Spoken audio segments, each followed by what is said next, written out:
Hey, habari bwana. How are you? My name is Waidaka. Welcome to our farm.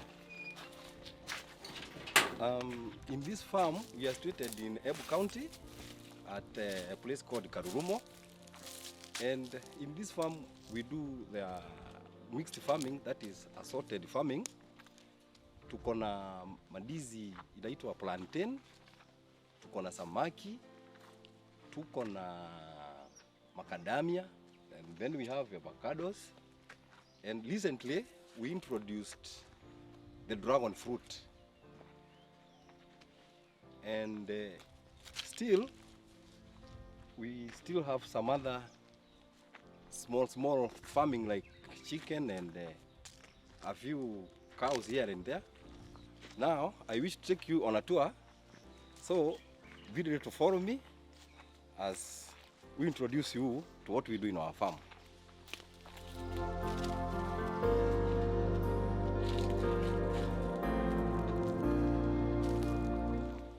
We have different assorted crops in our farm, but the most of it all in our farm yenye tunavitilia mkazo sana ni the plantain. Sababu mahali tumefikia ndio tunaona kama inatuinua kiuchumi ya hii shamba, and we have some 3 varieties that we focus mainly on, and that is the Congo Giant, we have the French variety, and still we have the horn or the mkono wa tembo. It's popularly known as mkono wa tembo. Now, to have those plantain, we use the seedlings itself, which takes about 8 to 12 months to mature. Now, when we come to the Congo Giant itself, when mature, it gives you from between 40 kilos to 60 kilos. You can just imagine selling that at farm gate, 60 kilos at 100 shillings farm gate per kilo. It means that one piece can give you 6,000 or gives you 6,000. Again, when we are talking of the seedlings, at first, as I had told you, it was very difficult for us to achieve some. Now we are able to propagate for ourselves and for selling outside to other farmers. As we are talking now, yesterday I sold about 400 pieces for 300 shillings per piece. So you can just imagine how much was that yesterday. And we sell them at from mkono tembo, we give it at 300, and for French variety also it's 300, and that one for the Congo Giant, which is a high yielder, we sell it at 500 per piece a suckers. Now you followed me, I show you the different varieties or the 3 types of varieties that we have for plantains in our farm.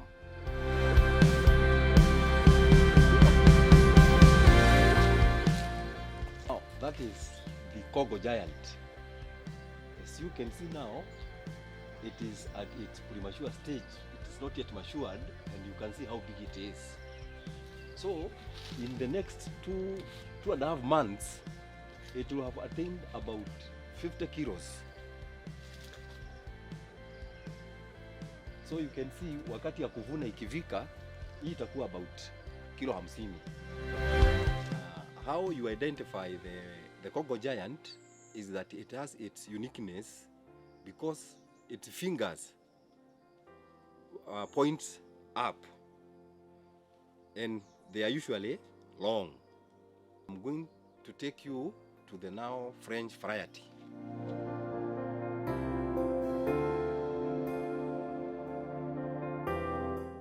Second variety that we have in this farm, and it is now the French variety. It also takes about 8 to 12 months to mature, but For maturity, it depends with the weather condition of a place. Now, because the place that we are in is a little bit hotter, it matures earlier.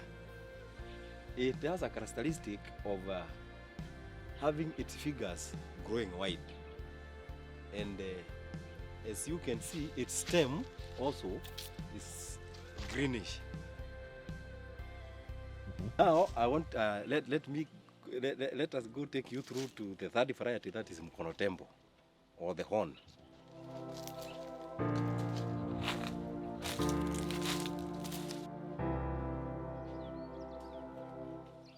This is our third variety, that is MKnB or the horn. And it also takes around that duration of 8 to 12 months to mature. It mainly yields from about 15 kilos to 25 kilos. And it has a characteristic of growing fairly long fingers that are almost 1.5 feet long.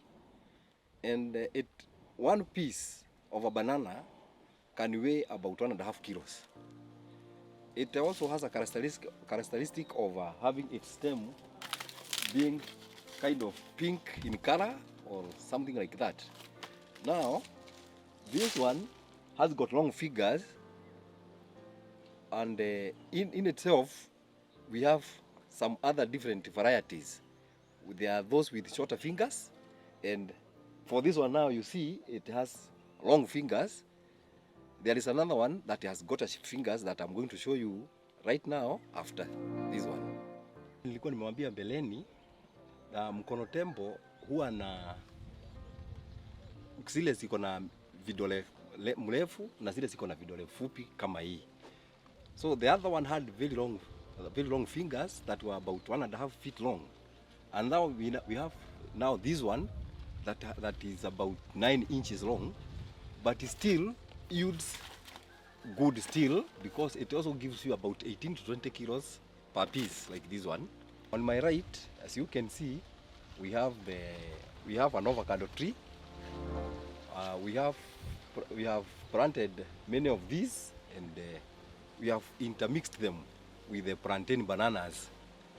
I know it is a little bit difficult, but you must, when you mix them like this, lazima uweke mbolea mingi na maji mingi ndio mazao yakuwe mazuri. Here we have the newest crop in our farm, that is the dragon fruit. It is in that family of cactus, and the only thing is that it does not have a lot of thorns like cactus, and again it produces some, its fruit also do not have those thorns. It also grows in these, it mainly grows in those arid areas or dry areas, and that's why you see this one is only 2 months, and it has grown that big. It has got a characteristic of sticking itself on the pole, and it usually grows some roots like looking like strings that entangle in that post. Therefore, it is able to stick on that post, growing upwards. Now, we'll go to our main focus, that is the fish farming. And just come with me.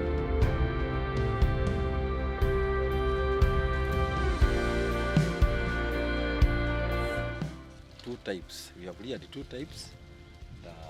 That is the catfish or the muddy fish, and the tilapia. We have reared them in stages, and the first stage here we have the catfish, which are 3 months old, so they are still at their infancy. And in this one we have catfish still, and they are 6 months old. And as I'm giving them food now, I think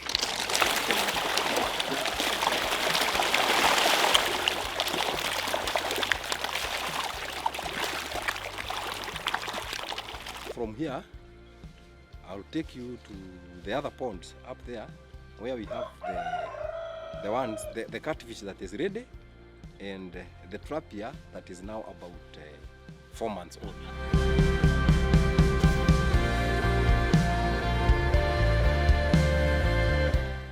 This is our third pond. It has catfish which are 8 months old, and the last time I weighed them, they were weighing between 1.5 kilos to 2 kilos. I'm going to give them some food so that you may see how they are.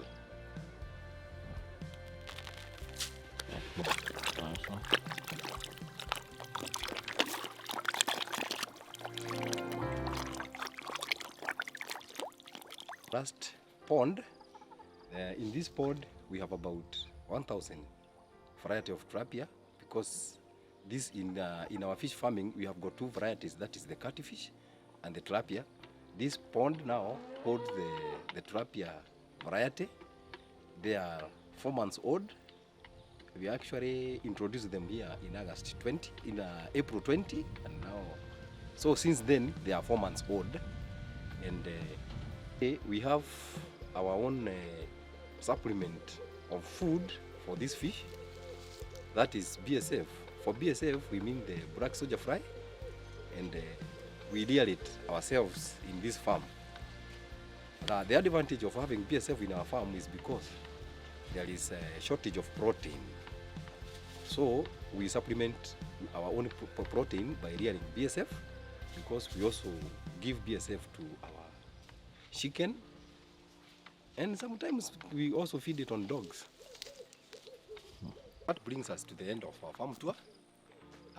In case you need some of our products like the plantain or the plantain suckers, the contact is just here below. And thank you for being with us.